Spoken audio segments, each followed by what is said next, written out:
जय श्री कृष्णा। साथियों, वैसे तो पूर्णमासी हर महीने आती है, लेकिन कार्तिक मास की पूर्णिमा का हमारे हिंदू धर्म में विशेष ही महत्व है। इस संबंध में हमारे हिंदू धर्म में क्या क्या मान्यता है, आइए आगे वीडियो में जानते हैं।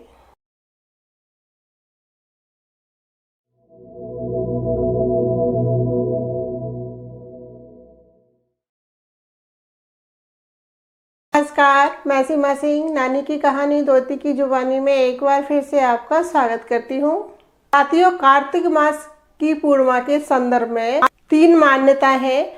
पहली, इस दिन विष्णु भगवान मत्स्य अवतार में जल में निवास करते हैं, इसलिए इस दिन गंगा स्नान का विशेष महत्व है। जब विष्णु भगवान ने पहला अवतार लिया था मत्स्य रूप में, वो मछली के रूप में लिया था सृष्टि को बचाने के लिए, तो उन्होंने जल में निवास किया था। तो इस दिन गंगा स्नान का विशेष महत्व है। हम गंगा जी नहीं जा पाते हैं तो हमारे आसपास जो धार्मिक कुंड होते हैं या हम उनमें स्नान करते हैं। जैसे गंगा से निकली हुई नदियां हैं आसपास गांवों में, हम उनमें भी स्नान करने जाते हैं। मुझे आज भी याद है कि हमारे नानी जी के यहाँ सारी लेडीज़ एक साथ मिलके स्नान करने के लिए जाती थी। गंगा में से छोटी छोटी नदी निकाली हुई है, नहरें, जो गांव में उनको नहर बोलते हैं, वो किसानों के लिए सिंचाई के लिए, पानी के लिए बनाई हुई है। एक बड़ी नहर है जो राजस्थान में भी आई हुई है गंगा से, वो भी मेरे मामा जी के गांव के जस्ट बिल्कुल पास से आई हुई है। ये काफ़ी बड़ी नदी है, हमारे गांव में उसको नहर बोलते हैं। तो हम लोग वहाँ भी स्नान करने जाते थे। सुबह 4 बजे उठ के, ठंड भी लगती थी गाँवों में, पहले ठंड भी काफ़ी होती थी गाँवों में। तो इस दिन विशेष गंगा स्नान का महत्व तो है।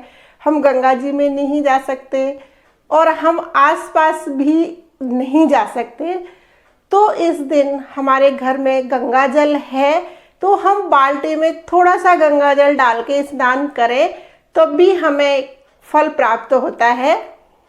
और साथियों, दूसरी मान्यता ये है कि इस दिन से भगवान ने त्रिपुरासुर राक्षस नाम का वध किया था, तो इसको हम त्रिपुरा पूर्णमासी के रूप में भी जानते हैं।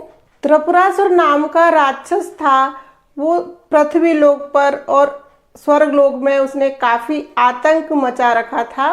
जब सारे देवी देवता मिलके शिव भगवान के पास गए तो शिव भगवान ने उस राक्षस का वध किया था। यानी उस दिन ये कार्तिक माह की पूर्णमासी थी। सारे देवता खुश होकर के, क्योंकि उन्हें उस राक्षस से मुक्ति मिली थी, तो उन्होंने पूरे स्वर्ग में दीप जलाए थे। और वो देवता भगवान शिव की नगरी काशी में आके उन्होंने गंगा में दीप जलाए थे। तो इसको हम देव दिवाली यानी छोटी दिवाली के रूप से भी मनाते हैं। इस दिन गंगा में दीप जलाने का विशेष महत्व है। हम गंगा में दीप नहीं जला सकते हैं तो हम मंदिर में जाके दीप जला सकते हैं। अगर हम मंदिर भी नहीं जा सकते किसी कारण से, तो हम हमारे घर में 11 दीपक तो जरूर जलाएं।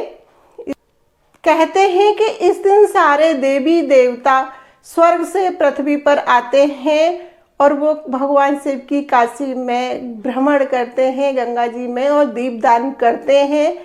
हम अपने घर पर ही दीपदान कर सकते हैं। तीसरी मान्यता ये है कि इस दिन हमारी लक्ष्मी माँ बहुत प्रसन्न होती हैं। इस दिन उनकी पूजा करने का विशेष महत्व है। पश्चिमी बंगाल के निवासी इस दिन आवश्यक रूप से लक्ष्मी पूजन करते हैं। हमारी कार्तिक मास की पूर्णमासी सारी पूर्णमासियों में विशेष पूर्णमासी होती है। इसे हम सबसे बड़ी पूर्णमासी भी कहते हैं। इस वर्ष अर्थात वर्ष 2023 में 26 नवंबर से दोपहर 3:52 से शुरू होगी। 27 नवंबर दोपहर 2:45 पर समाप्त होगी। जैसे कि आप सभी जानते हैं, उदय तिथि के आधार पर ये पूर्णमासी 27 नवंबर को मनाई जाएगी। इससे संबंधित सारे कार्य 27 नवंबर को ही होंगे। प्रत्येक पूर्णमासी विशेष ही पवित्र दिन होता है। इस दिन सत्यनारायण भगवान की पूजा होती है, उनका व्रत किया जाता है। पूर्णिमा व्रत, गंगा स्नान, दान करना। कहते हैं कि पूर्णिमा स्नान करने से अक्षय पुण्य या मोक्ष की प्राप्ति होती है। इस दिन वस्त्र, अन्न व धन दान करने से सुख समृद्धि की भी वृद्धि होती है। चंद्रमा और लक्ष्मी माँ की पूजा करने से धन में वृद्धि होती है।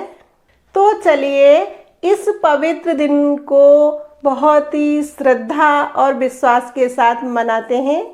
माँ लक्ष्मी जी की कृपा आप सभी पर सदैव बनी रहे। यदि आपको मेरा ये वीडियो अच्छा लगा हो तो इसे लाइक करें और कमेंट बॉक्स में माँ लक्ष्मी लिखना न भूलें। राधे राधे।